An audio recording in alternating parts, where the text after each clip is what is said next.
Buenos días, alumnos del grupo sexto A de la materia de bioquímica. Les habla su profesor Edgar González López. Debido a toda la situación generada por el virus COVID-19, vamos a ver algunos temas por medio de internet, por medio de videos. Voy a explicar los temas que no podremos ver dentro del aula de clase por medio de esta plataforma. Muy bien, continuamos con el tema clasificación y estructura de los monosacáridos.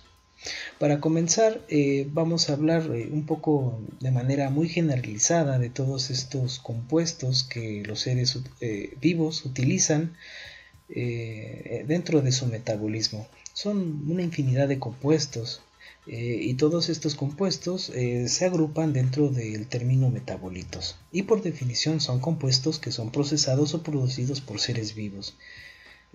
Son una infinidad de compuestos, sin embargo podemos clasificarlos como primarios y secundarios.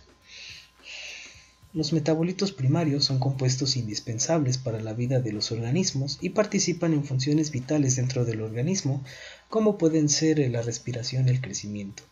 La ausencia de estos compuestos deriva obviamente en la muerte del organismo. El otro segmento sería de los metabolitos secundarios, y estos compuestos no son indispensables para la vida de los organismos, no participan en eventos vitales tampoco. Sin embargo, se considera que son muy importantes para la perpetuidad de la especie, ya que estos compuestos pueden ser pigmentos, son aromas, algunos de estos son venenosos y les pueden ayudar a los seres vivos a defenderse de otros organismos que quieran depredarlos.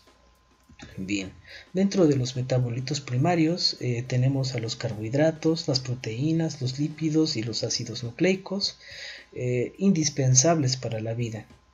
Tenemos los metabolitos secundarios como los alcaloides, los terpenos, los flavonoides y los policétidos, importantísimos para muchas especies para reproducirse. Sin embargo, como individuos pueden prescindir de ellos y continuar subsistiendo. Bien, lo que vamos a observar o lo que vamos a estudiar en este video son los carbohidratos. Los carbohidratos son azúcares, son compuestos cuya estructura o cuyos componentes principales son carbono, hidrógeno y oxígeno. Dentro de los carbohidratos podemos clasificarlos como monosacáridos, disacáridos y polisacáridos. Bien, los carbohidratos que no se pueden hidrolizar en otros más simples son conocidos como monosacáridos. Bueno, hidrolizar quiere decir segmentar una parte de la molécula, como este disacárido que se puede segmentar en esta parte que está señalada con el cursor, y se produce una molécula de agua como consecuencia. Los disacáridos son carbohidratos formados por la unión de dos monosacáridos. Dos unidades de azúcar simple forman un disacárido. Los polisacáridos son carbohidratos compuestos por la unión de muchos monosacáridos, es decir, forman una cadena que puede ser lineal. Muchas veces esta cadena se ramifica para dar un polímero con muchas unidades de monosacáridos. El monosacárido es la unidad fundamental para estas cadenas.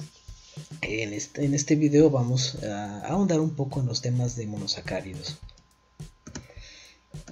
Bien, los monosacáridos químicamente son polihidroxialdehídos y polihidroxiacetonas. Es decir, que en su estructura tendremos grupos funcional aldehído y grupos funcional cetonas. Los monosacáridos cuyo grupo funcional es un aldehído se les conoce como aldosas o se les clasifica dentro de la familia de las aldosas, y aquellos monosacáridos que tienen el grupo funcional cetona se les denomina cetosas o se clasifican dentro de la familia de las cetosas. Bien, tenemos aquí la familia de las aldosas. Como vemos en esta diapositiva, tenemos por ejemplo la aldosa de 3 carbonos, el gliceraldehído. Tenemos un grupo funcional aldehído en la parte superior de esta representación, que es una proyección de Fischer, y tenemos el esqueleto de 3 átomos de carbono. El átomo número 2, comenzando desde el grupo funcional carbonilo, tiene un grupo OH del lado derecho y un átomo de hidrógeno enlazado del lado izquierdo. Bien, como vimos, son polihidroxialdehídos, es decir, cada átomo de carbono que no forma parte del grupo funcional aldehído tiene un grupo hidróxido y un átomo de hidrógeno enlazados a ellos.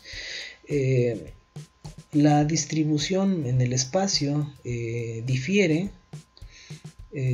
Por ejemplo, en la eritrosa vemos los dos grupos OH del mismo lado. En la deutereosa tenemos un OH aquí y un OH del otro lado.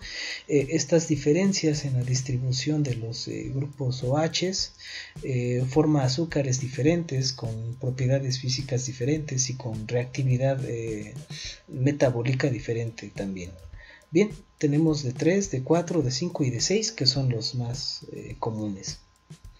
Bien, continuamos con las cetosas, que tienen un grupo cetona, es decir, un grupo carbonilo, un carbono enlazado con un átomo de oxígeno mediante un doble enlace, y adyacente a este grupo funcional, 2 átomos de carbono. Bien, tenemos la más simple, que es la dihidroxiacetona. Tenemos este otro de 4, de 5 y de 6. Vemos también que la orientación de los grupos OH, los hidroxilos, es diferente dependiendo del tipo de azúcar, y estos monosacáridos difieren entre sí en cuanto a reactividad y propiedades físicas. Bien. Podemos clasificar de manera muy generalizada a los monosacáridos, aunque estos ya tengan su nombre, un nombre común que los diferencia de otros monosacáridos. Podemos clasificarlos de acuerdo al número de átomos de carbono que poseen y al grupo funcional que estos tienen. Por ejemplo, si el esqueleto del monosacárido consta de 3 átomos de carbono y su grupo funcional es una aldosa, podemos denominarla como una aldotriosa. Si tiene 3 átomos de carbono y un grupo funcional cetona, la podemos clasificar como una cetotriosa, y así sucesivamente. De 4, aldoterosa, 5, aldopentosa, 6, aldohexosa. De la misma manera, en el caso de las cetosas, 4, cetotriosa, 5, cetopentosa y 6, cetohexosa.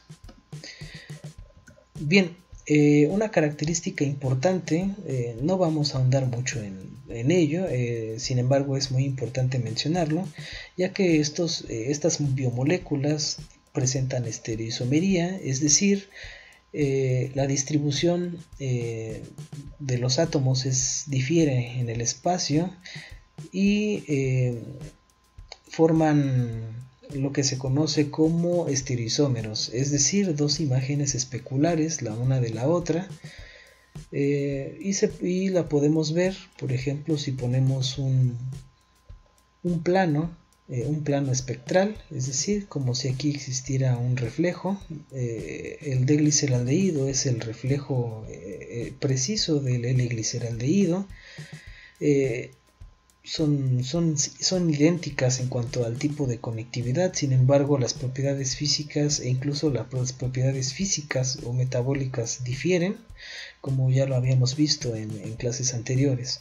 Bien, cuando el grupo OH se encuentra del lado derecho, es decir, el penúltimo OH, aquí es el del medio, aquí esto se conoce como D-gliceraldehído, es decir, el penúltimo carbono más alejado del grupo funcional. Lo vamos a tomar como referencia para darle la clasificación D o la clasificación L. Esto es muy importante porque nos va a indicar pues el tipo de estereoisómero al que se refiere. Muy bien, si el OH se encuentra del lado izquierdo se le conoce como L. Y este compuesto se le conocería como L-gliceraldehído. Bien, vamos a hacer algunos ejemplos de clasificación y estereoisomería de monosacáridos.